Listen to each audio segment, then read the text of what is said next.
चिपळूणच्या वालोपे इथं अपघातात चिमुकलीचा मृत्यू झालाय। संतप्त ग्रामस्थांनी 4 तास मुंबई गोवा महामार्ग रोखला। रात्री 12:30 वाजेच्या सुमारास महामार्गावरील वाहतूक पुन्हा एकदा सुरळीत झाली। रत्नागिरी जिल्ह्यातील चिपळूणमधील वालोपे इथे रविवारी रात्री भीषण अपघात घडला। दुचाकी आणि कंटेनर यांच्यात झालेल्या अपघातात दुचाकीवरील 4 वर्षीय गार्गी आगरे हिचा जागीच मृत्यू झाला। तिचे वडील कुणाल काशीनाथ आगरे आणि आई गंभीर जखमी आहे। त्यांच्यावर डेरवन येथील वालावलकर रुग्णालयात सध्या उपचार सुरू आहे। मात्र या सगळ्याच्या पार्श्वभूमीवर संतप्त ग्रामस्थांनी 4 तास मुंबई गोवा महामार्ग रोखून धरला होता।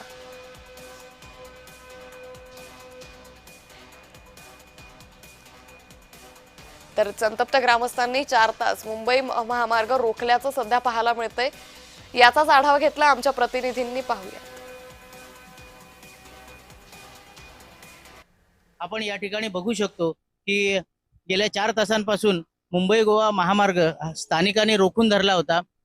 रात्री 9च्या सुमारास कुणाल आगरे हे आपल्या कुटुंबासह दुचाकीवरून वालोपे वरचीवाडी येथून चिपळूणला जाण्यासाठी महामार्गावर येत होते आणि त्याचवेळी भरधाव वेगाने येणाऱ्या कंटेनरने दुचाकीला धडक दिली आणि दुचाकीला धडक देऊन घसरत घसरत जवळपास 500 मीटर अंतरापर्यंत त्याने ढकलत नेली। यामध्ये 4 वर्षांची जी चिमुकली आहे गार्गी, तिचा दुर्दैवीरित्या मृत्यू झाला।